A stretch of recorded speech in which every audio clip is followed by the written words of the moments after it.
Hello యూస్ welcome to Telugu test class. This is అమర్షే. So ఎగ్జిటీ పేపర్ అనేది ఏ విధంగా వచ్చింది తెలంగాణలో మనకి పేపర్ 2కి సంబంధించి మనకి మ్యాక్సిమం సోషల్ సైన్సెస్ అలాగే మ్యాథమెటిక్స్ సంబంధించి పేపర్స్ అయితే కంప్లీట్ అయ్యాయి కదా. సో ఎగ్జిటీ పేపర్ అనేది మనకి సబ్జెక్ట్ వైజ్ క్వశ్చన్స్ అనేవి ఏ విధంగా అడిగాడు అన్నది ఒకసారి మనం డిస్కస్ చేసుకుంటూ వెళ్దామండి. సో మ్యాథ్స్ నుండి స్టార్ట్ చేస్తాను నేను. సో ఛానల్ ఫస్ట్ టైం చూసేసి తప్పకుండా సబ్స్క్రైబ్ చేయండి. సో ఇంకో ఇంపార్టెంట్ విషయం ఏంటంటే టెలిగ్రామ్ వాట్సాప్ గ్రూప్లో తప్పకుండా జాయిన్ అవ్వనండి. సో ఇక్కడ మెయిన్గా ఎస్జిటి పేపర్ ఎలా వచ్చింది అని ఒకసారి చెప్పాలి అంటే చాలా ఈజీగా వచ్చింది. మోడరేట్ కూడా కాదు, చాలా చాలా ఈజీగా వచ్చింది పేపర్. సో మెయిన్గా బేసిక్ అనేది మనకి ఎక్కువగా అడిగాడు. ఏంటి బేసిక్ నుండి మనకి క్వశ్చన్స్ అనేవి ఎక్కువగా వచ్చాయి. మ్యాథమెటిక్స్ కావచ్చు, సైకాలజీ కావచ్చు, సబ్జెక్ట్ ఈవీఎస్ కావచ్చు, ప్రతిదీ కూడా అండి, తెలుగు ఇంగ్లీష్ ప్రతిదీ కూడా నేను డిస్కస్ చేస్తాను. అసలు మనకి ఎక్కడి నుండి ఏ టాపిక్స్ నుండి క్వశ్చన్స్ ఎక్కువ అడిగాడు అనేది. సో బేసిక్ మ్యాథ్స్ నోట్స్ అనేది నేను ఆల్రెడీ టెలిగ్రామ్లో షేర్ చేశాను, అది మంచిగా యూజ్ అయిందంట. సో తప్పకుండా మీరు జాయిన్ అవ్వండి ఒకసారి. టెలిగ్రామ్లో జాయిన్ అవుతే వాట్సాప్ గ్రూప్లో కావచ్చు, టెలిగ్రామ్లో కావచ్చు, ఇంకోసారి మీకు ఆ నోట్స్ అనేది నేను షేర్ చేస్తాను. సో దెన్ ఇక్కడ మ్యాథమెటిక్స్ సంబంధించి మనకి ఏ విధంగా అడుగుతున్నాడు, ఏ విధంగా క్వశ్చన్స్ వస్తున్నాయంటే మ్యాథ్స్ మొత్తం ఫుల్ ఏంటంటే బేసిక్ ప్రైమరీ లెవెలే. ఏంటి ప్రైమరీ లెవెల్ అంటే మనకి ఫార్ములాస్ కావచ్చు. సో మ్యాథమెటిక్స్ సంబంధించి ఇక్కడ మనకి ఏవైతే మెయిన్గా ఇంపార్టెంట్గా మనకి ఉన్న బేసిక్ ఇన్ఫర్మేషన్ ఉంటుంది కదండి. ఆల్రెడీ నేను మ్యాథ్స్ బేసిక్ నోట్స్ సంబంధించి క్లాసెస్ చేశాను, 2 క్లాసెస్. ఆ క్లాసెస్లో నేను చెప్పాను అసలు మ్యాథ్స్ బేసిక్ నోట్స్ అంటే ఏంటి, ఏం చదవాలి అన్నది. సో అందులోంచే మనకి రాంబస్ సంబంధించి సిమెట్రీ అడిగాడు, సౌష్ఠవం సంబంధించి క్వశ్చన్ వచ్చింది. అలాగే సరాసరి అడిగాడు అండి, సరాసరికి సంబంధించి మనకి క్వశ్చన్ రావడం జరిగింది. అలాగే కొలతల్లో ఎక్కువగా మనకి క్వింటాల్ అనేది ఎన్ని, సో క్వింటాల్కి సంబంధించి లీటరు, గ్రాము. సో క్వశ్చన్ అయితే హ్యాష్ తీసి చెప్పలేరు కదా పాపం చాలా మంది. నాకు ఇవన్నీ ఏంటంటే వాట్సాప్లో మెసేజ్ చేస్తున్న వాళ్ళు క్వశ్చన్ అయితే మ్యాక్సిమం గుర్తుండదు. డీటెయిల్గా క్వశ్చన్ చెప్పండి మేడం అంటే మనకి వాళ్ళకి గుర్తుండదు. ఎందుకంటే ఎగ్జామ్ రాసిన హడావుడిలో బయటకు వచ్చిన తర్వాత మ్యాక్సిమం 150 క్వశ్చన్స్కి మనకి మ్యాక్సిమం వాళ్ళకి ఉన్న టాపిక్స్ ఏవైతే మైండ్లో ఉన్నావో అవి మాత్రమే వాళ్ళు చెప్పారండి. సో క్వింటాల్కి సంబంధించి, లీటర్స్కి సంబంధించి క్వశ్చన్స్ అయితే వస్తున్నాయి. అంటే టోటల్గా కొలతలకు సంబంధించి మీకు ఒక ఐడియా ఉండాలి. సిమెట్రీ గురించి చదివి వెళ్ళండి. సో టైంకి సంబంధించి మనకి ఒక లెక్క అయితే వచ్చిందంట, కాలానికి సంబంధించి టైంకి సంబంధించి మనకి లెక్క అనేది రావడం జరిగింది. సో కాలానికి సంబంధించి మనకి క్వశ్చన్ అడిగాడు. నిష్పత్తి సంబంధించి క్వశ్చన్ వచ్చింది. అలాగే ఇక్కడ బాధనీయత సూత్రం సంబంధించి ఒకటి వచ్చింది. అంటే 8 బాధించే సూత్రానికి సంబంధించి ఒక సమ్ ఏదో సరిగ్గా వాళ్ళు టైప్ చేయలేదు, 8కి సంబంధించి అడిగారు అనేసి వాళ్ళు ఇవ్వడం జరిగింది. సో ఇంకా వెళ్ళే వాళ్ళు కూడా తప్పకుండా వీడియో కింద కమెంట్ చేయడమో లేకపోతే మన వాట్సాప్ గ్రూప్ కావచ్చు, టెలిగ్రామ్లో కావచ్చు మెసేజ్ చేయడం చెయ్యండి.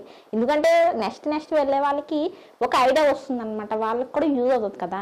సో అందుకు కమెంట్ చేయండి మీరు. ఇంకా ఎవరైనా కొత్తవి ఏమైనా మీరు రాసిన దాంట్లో ఏమైనా ఉంటే కనుక తప్పకుండా కమెంట్ చేయండి. మెయిన్ నేను చెప్పేది ఏంటంటే మ్యాథ్స్ నాన్ మ్యాథ్స్ వాళ్ళు కూడా చేసే విధంగా ఉంది. చాలా ఈజీ పేపర్ అయితే వచ్చింది. పేపర్ చాలా చాలా ఈజీగా ఉంది. మనకి హై లెవెల్లో 6th, 7th, 8th మ్యాథ్స్ కావచ్చు, ఈవీఎస్ కావచ్చు ఏమీ టచ్ చేయలేదు. ఈవీఎస్ టోటల్గా 3rd, 4th, 5th నుండే వచ్చేసింది. సో 6th క్లాస్ కొంచెం టచ్ చేశారు కానీ 7th, 8th అసలు టచ్ చేయలేదు ఈవీఎస్. సో అలాగని వెళ్ళే వాళ్ళు ఏం చేస్తారండి, 3, 4, 5 మంచిగా చదవండి. 6, 7, 8 జస్ట్ పైన చదువుకుని వెళ్ళడానికి ట్రై చేయండి. టైం లేదు కాబట్టి మీ రివిజన్లో 3rd, 4th, 5th అనేది కొంచెం మంచిగా చదివి వెళ్ళండి. మ్యాథ్స్ అనేది కొంచెం బేసిక్ ఆకారాలు, ఆకృతులకు సంబంధించి, అలాగే 3D, 2D సంబంధించి మనకి ఏవైతే త్రిమితీయ ఆకారాల్లో ఎన్ని తలాలు ఉంటాయి. ఇప్పుడు ఎగ్జాంపుల్గానే ఒక దీర్ఘగణం ఉందంటే దీర్ఘగణంలో ఎన్ని అంచులు ఉండొచ్చు, ఎన్ని శీర్షాలు ఉండొచ్చు, అంచులకు సంబంధించి, తలాలకు సంబంధించి క్వశ్చన్ అయితే డైరెక్ట్ క్వశ్చన్ వస్తుంది. సో ఈ విధంగా మనకి ఉన్న ప్రతి షేప్, దీర్ఘగణము, దీర్ఘచతురస్రము, సర్కిల్ సంబంధించి వృత్తము, సమగణము, గోళము, సో వీటన్నిటికి సంబంధించి ప్రతిదీ కూడా మీరు అంచులు, శీర్షాలు, తలాల గురించి మీరు ఒకసారి చదువుకుని వెళ్ళండి. తప్పకుండా మీరు టెలిగ్రామ్లో మాత్రం తప్పకుండా జాయిన్ అవ్వనండి. ఎందుకంటే టెలిగ్రామ్లోనే మీకు ఇక్కడ బేసిక్ నోట్స్ అనేది చాలా ఫ్రీగా మీకు ప్రొవైడ్ చేస్తున్నాం. ఆల్రెడీ క్లాసెస్లో జాయిన్ అయిన వాళ్ళకి ఆల్రెడీ నోట్స్ అనేది ఉంది. టెట్ అండ్ డిఎస్సి క్లాసెస్ కూడా ఉన్నాయి. సీటెట్ పేపర్ 1, పేపర్ 2 క్లాసెస్ కూడా అవైలబుల్ ఉన్నాయండి. స్క్రీన్ మీద చూస్తున్నారు కదా మన ఛానల్ యాప్లో. జాయిన్ అవ్వండి. సీటెడ్కి సంబంధించి ఫుల్ కోర్సెస్ అనేవి ఉన్నాయి. ఇంట్రెస్ట్ ఉన్న వాళ్ళు తప్పకుండా జాయిన్ అవ్వండి. దెన్ ఇది మ్యాథ్స్ సంబంధించి, so maths paper is very very ఈజీగా వచ్చింది. మ్యాథ్స్ సంబంధించి క్వశ్చన్స్ అనేవి చాలా బేసిక్ క్వశ్చన్స్ అనేవి మనకి వచ్చాయి. మీరు బేసిక్ నోట్స్ అనేది చదువుకుని వెళ్తే మీకు సరిపోతుంది. సో నెక్స్ట్ సైకాలజీ ఎలా వచ్చింది? ఎస్జిటి పేపర్లో మనకి సైకాలజీ క్వశ్చన్స్ అనేవి ఎక్కువ క్లాస్ రూమ్ అప్లైడే వచ్చాయి.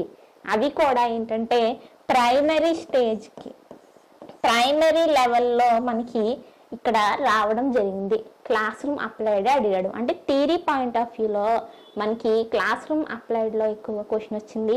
డైరెక్ట్ బిట్ అయితే రాలేదు. పిఆర్ఏ సంబంధించి స్కీమటా గురించి క్వశ్చన్ అయితే వచ్చింది. అలాగే వైగోస్కి సంబంధించి స్కాఫోల్డింగ్ అండి, స్కాఫోల్డింగ్. ఎన్సిఎఫ్ ఆర్టీఏ యాక్ట్ సమ్మిళిత విద్య మనకి కామన్గా అయితే క్వశ్చన్స్ అడిగాడు. అవి మనకి ఎలాగో వస్తాయి. ఎన్సిఎఫ్ ఆర్టీఏ నుండి తప్పకుండా క్వశ్చన్స్ వస్తాయి. పిఆర్జే, వైగోస్కి, కోల్బర్గ్ వీళ్ళు ముగ్గురు తప్పకుండా వస్తారు. మిగిలిన క్వశ్చన్స్ మనకి ఎక్కువగా క్లాస్ రూమ్ అప్లైడ్లో ఉన్నాయి. So class room applied questions వచ్చాయి. తెలుగులో ఎక్కువ ఇక్కడ మనకి పేపర్ 2 వాళ్ళకి అడిగినట్లుగానే రచనలు, బిరుదులకు సంబంధించి క్వశ్చన్స్ అనేవి వచ్చాయి. కొత్త లోకానికి సంబంధించి, కొత్త లోకం అనేది ఒక రచన అనమాట. ఇది ఎవరు రచించారు అని చెప్పి అడిగారంట. సో అంటే ఎక్కువ బిరుదులు, రచనలు అనేవి చూసుకుని వెళ్ళండి. శతకాలు కూడా పక్కి వెంకట కుమార శతకం గురించి అడగడం జరిగింది. సో ప్రతి శతకం చూసుకుని వెళ్ళండి. ఏదో ఒక శతకం సంబంధించి క్వశ్చన్ వస్తుంది మీకు. సో పద్యం కూడా మనకి ఆటవెల్ది, కంద పద్యానికి సంబంధించి కూడా క్వశ్చన్స్ అడుగుతున్నాయి ఆప్షన్స్లో. సో అందుకు మీరు ఆటవెల్ది గురించి చదవాలి. కందం సంబంధించి, సీసం సంబంధించి ఉన్నాయి కదా, సో అవి కూడా చదివి వెళ్ళండి. వస్తు సంబంధించి ఋత్వతాబ్దం అడిగాడంట. సో ఈ విధంగా మీకు ఆల్రెడీ నేను తెలుగుకి కూడా ఫ్రీ మెటీరియల్ అనేది ప్రొవైడ్ చేశాను.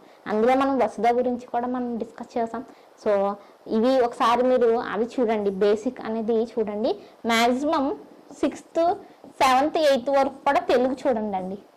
తెలుగు చూసుకుని వెళ్ళండి. 6th, 8th వరకు తెలుగు మనకి టచ్ చేయడం జరిగింది. సో మ్యాథ్స్ అయితే బేసిక్ వచ్చేసింది, బట్ తెలుగు మాత్రం 8th వరకు మనకి ఉంది. ఈ శతకాలన్నీ కూడా 8th క్లాస్ వరకు ఉన్నాయి కాబట్టి మీరు 8th వరకు తెలుగు చదివి వెళ్ళాలి. Next EVS. సో ఈవీఎస్ కన్నా ముందు ఇంగ్లీష్ అనేది ఎలా ఉంది? ఇంగ్లీష్ అనేది మనకి బేసిక్ ఇంగ్లీష్ ఉంది. సో స్పెల్లింగ్ని కరెక్ట్ చేయడం, సో స్పెల్లింగ్స్ని కరెక్ట్ చేయడం కావచ్చు, క్వశ్చన్ ట్యాగ్ కావచ్చు. అలాగే ఇంగ్లీష్ సంబంధించి కొంచెం చిన్న ప్యాసేజ్ అయితే వచ్చింది, ప్రిపోజిషన్ వచ్చింది. సో వాటి రాయలేదు, బట్ నేను చెప్తున్నాను అనమాట. ఆటోమేటిక్గా మనకి ఎప్పుడు ఇంగ్లీష్ అడిగేదే కదా అవి. సో అంటే బేసిక్ ఇంగ్లీష్ అనమాట, జనరల్ ఇంగ్లీష్. చిన్న పిల్లలకి మనం చెప్పే ఇంగ్లీష్ ఎలా ఉంటుంది? సో కరెక్ట్ చేయండి, సెంటెన్స్ని ఆర్డర్లో పెట్టడం. సో రిపోర్టెడ్ స్పీచ్కి సంబంధించి సో ఈ విధంగా మనకి క్వశ్చన్స్ అయితే ఇంగ్లీష్లో రావడం జరిగింది. సో ఈవీఎస్ అనేది మెయిన్ మీరు 3, 4, 5 సంబంధించి ఈవీఎస్ పుస్తకాలు చదువుకుని వెళ్ళండి.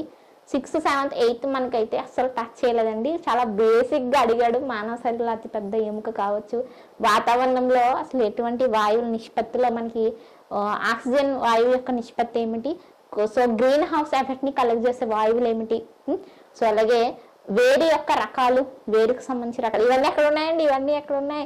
ఎక్కువ మనకి 5th క్లాస్ ఈవీఎస్లో ఉన్నాయి. ఇవన్నీ కూడా ఇక్కడ రాయబడిన ప్రతిదీ కూడా 5th ఈవీఎస్లో ఉంటుంది. సో హైదరాబాద్లో ఉండే గోల్కొండ కట్టడాన్ని ఎవరు నిర్మించారు, ఏ సతవాహనులు సంబంధించి, సో మనకి లాస్ట్ లెసన్ అనమాట. 5th క్లాస్లో last, 4th class last lessons అనేవి మనకి టచ్ అయ్యాయి. అంటే ఎక్కువ ఈవీఎస్ అనేది బేసిక్ అనేది వచ్చింది. ఈవీఎస్ కూడా ఏంటంటే బేసిక్. ఈ 3 ఎవరైతే మంచిగా చదువుతారో 3, 4, 5 సో వాళ్ళు చాలా ఈజీగా సాల్వ్ చేయగలరు. ఈవీఎస్లో అవుట్ ఆఫ్ వచ్చేస్తాయి. సో ఇంకా మెథడ్స్ అంటారా? మెథడ్స్ అనేవి మనకి టీఎల్ఎం అడిగాడండి. సో మ్యాథ్స్ కావచ్చు, ఈవీఎస్ కావచ్చు, టీఎల్ఎం, అలాగే సిసి కంటిన్యూస్ కాంప్రహెన్షన్ ఇవాల్యుయేషన్ భాగంగా అసెస్మెంట్, నిర్మాణాత్మక, సంగ్రహణాత్మక మూల్యాంకన విలువలు, భారత విలువల గురించి అడగడం జరిగింది. సో బోర్నా పద్ధతి. సో వీటి గురించి ఒకసారి చూడండి. తెలుగులో నైపుణ్యాలు ఉన్నాయి కదా, భాషా నైపుణ్యాలు, అవి ఒకసారి మీరు చదువుకుని వెళ్ళండి. సో పేపర్ మాత్రం ఈజీగా ఉంది. ఈజీగా అన్ని ఇంపార్టెంట్ టాపిక్స్ ఏవైతే మనం అనుకున్నామో అక్కడ నుండే మనకి అడిగాడు. సో ఆల్రెడీ నేను 3rd, 4th సంబంధించి ఈవీఎస్ ఫ్రీ నోట్స్ అనేది ప్రొవైడ్ చేశాను కదా. సో అది మ్యాక్సిమం చదవడానికి ట్రై చేయండి. సో ఆ నోట్స్లు కూడా మీకు కావాలి అంటే మీరు టెలిగ్రామ్లో జాయిన్ అయిన తర్వాత ఫైల్స్ అనే ఆప్షన్స్కి వెళ్తే ఇప్పటివరకు నేను మీకు ప్రొవైడ్ చేసిన ప్రతి నోట్స్ కూడా అక్కడ ఇవ్వడం జరిగింది. సో అక్కడ నుండి మీరు డౌన్లోడ్ చేసుకుని ఒకసారి చదవండి.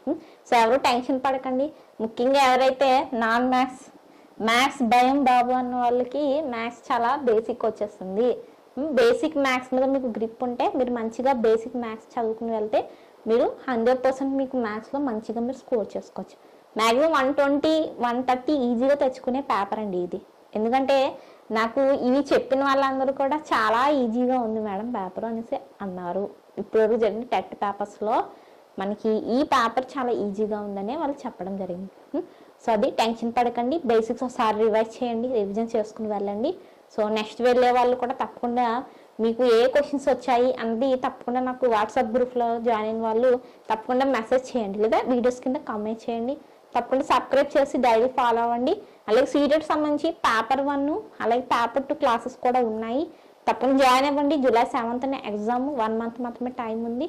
తప్పకుండా జాయిన్ అవ్వడానికి ట్రై చేయండి. Then thank you for watching.